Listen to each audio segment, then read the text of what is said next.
ঘোর বর্ষা। আমাকে ঘরের মধ্যে ঢুকতে দেখে উমানাথ ভট্টাচার্য একগাল হাসি নিয়ে বলল, এসো এসো, এই বর্ষায় বাড়ি থেকে বের হলে? কি করব বলুন, সারা দিন বৃষ্টি, কথা বলার লোক পর্যন্ত নেই, তাই আপনার কাছে চলে এলাম। সিগারেটের প্যাকেটটা এগিয়ে দিতে উমানাথ হাত বাড়িয়ে সেটা নিল। বলল, একটু চা করি, তারপর না হয় আড্ডা দেব। উমানাথ ভট্টাচার্য তান্ত্রিক, এখন যদিও শুধুই হাত দেখে। 50-এর উপর বয়স, পরনে লাল ধুতি আর ফতুয়া, রোগা চেহারায় কাঁচা পাকা চুলদাড়িতে অদ্ভুত লাগে। অভাবী মানুষ, তবে সৎ। উমানাথের সাথে আমার পরিচয় হাত দেখাতে এসেই। তখন হন্যে হয়ে চাকরি খুঁজছি। ভাগ্যে কি আছে তা জানার জন্যই এসেছিলাম। সেই সম্পর্কে শুরু। নির্লোভ উমানাথের চিন্তাভাবনা আমাকে প্রভাবিত করে। আর সব থেকে বড় কথা, ওর নিজের গল্প, সত্যি হোক বা মিথ্যে, ওর বলার গুণে তা জ্যান্ত হয়ে ওঠে।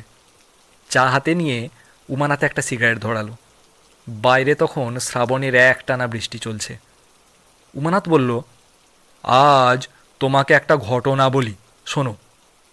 তখন আমার বয়স কম, ছোট থেকেই আমার পড়াশোনায় মন ছিল না। আধ্যাত্মিক জগতের প্রতি টান আমার জন্মগত। বাবা মারা গেল ছোটবেলাতেই। মাও মারা যাবার পর আমার জগতের আর কোনো বাধাই রইল না। অশান্ত মন তখন বাড়িতে টিকতে চায় না, এদিক ওদিক ঘুরে বেড়াই, মন্দিরে মন্দিরে বসে থাকি, মনে শান্তি আসে না। একদিন খোঁজ পেলাম একজন সাধক এসে জুটেছে হর্নেশুলিতে। শোনার পর থেকে আমার মন অস্থির হয়ে রইল। বৈশাখ মাস, দুপুরবেলা হাঁটতে হাঁটতে এসে পৌঁছলাম হর্নেশুলি গ্রামের শেষ প্রান্তে। একজন লুঙ্গি পরা লোক রাস্তায় আসছে। তাকে জিজ্ঞাসা করে জানলাম গ্রামের শ্মশানের কালী মন্দিরে আস্থানা গেড়েছে একজন সাধক, আজ বেশ কয়েকদিন হলো। আমি আর কথা না বাড়িয়ে হাঁটা লাগালাম সেদিকে। বাতাসে যেন গরম হলকা বইছে।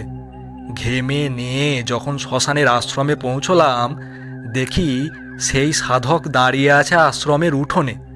আমাকে দেখেই বলে উঠল, এত দেরি করলি আসতে? আমি সকাল থেকে অপেক্ষা করছি। আমি অবাক হয়ে তাকালাম তার মুখের দিকে। সাধু মিটিমিটি হাসছে। বলল, জানি জানি, সব জানি, তোকে আর কিছুই বলতে হবে না। শোন, আমি এক জায়গায় যাব এখন, তুই আশ্রমেই থাক। আমি সন্ধ্যের মধ্যেই ফিরে আসব। আর হ্যাঁ, এই আশ্রমের বাইরে আমি না আসা পর্যন্ত যাবি না।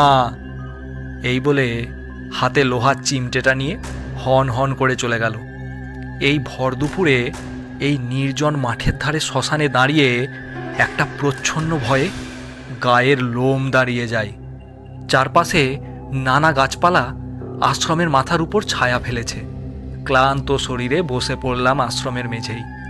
এখন ঘুমিয়েছি খেয়াল নেই। হঠাৎ মনে হলো কিসের চেঁচামেচি। অনেক লোক একসাথে জড়ো হয়েছে। ঘুম ভেঙে গেল। চোখ মেলে দেখি সন্ধে নেমেছে। অন্ধকার, গাছগুলোর মাথায় জট পাকিয়ে আছে। কোথায় কে? শুনশান নীরবতা চারিদিকে। দুটো শেয়াল আমার দিকে তাকাতে তাকাতে আশ্রমের সামনে দিয়ে পেরিয়ে গেল। হঠাৎ শ্মশানের দিকের পুকুরের ঘাটের দিকে নজর পড়ল আমার। একজন বউ মানুষ ঘোমটা দিয়ে উঠে আসছে।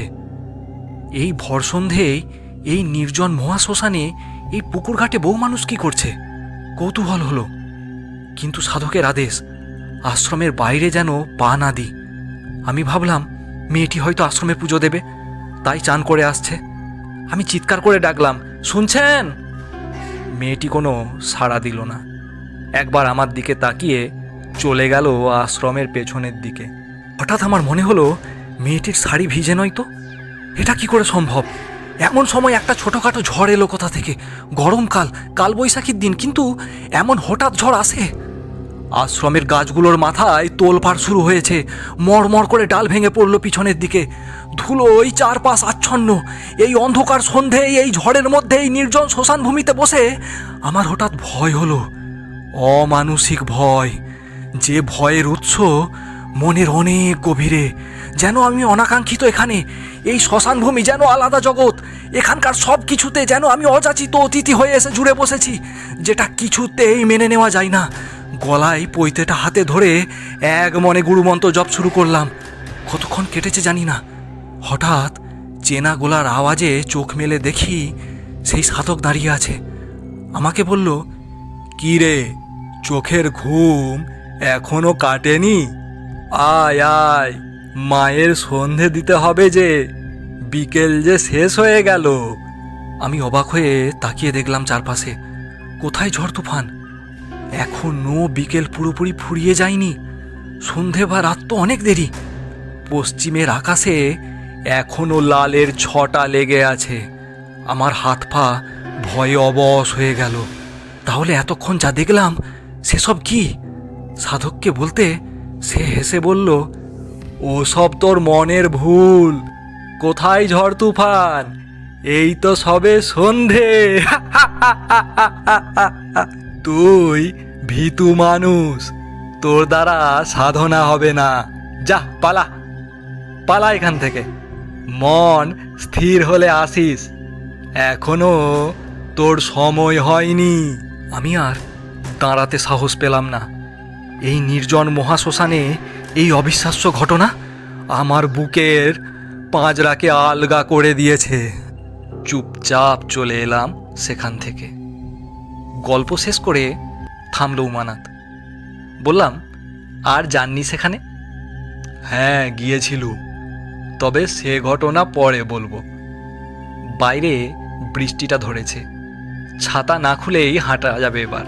উঠে আসার আগে বললাম, আমার হাতটা একবার দেখবেন? তোমার বৃহস্পতি এখন ভালো, সব ঠিক আছে। অভাবী মানুষ, প্রণাম করে 200 টাকা দিয়ে এলাম উমানাথকে। একটা বর্ষার সন্ধে ভালোই আড্ডায় কেটে গেল। আপাতত বাড়ি যাব।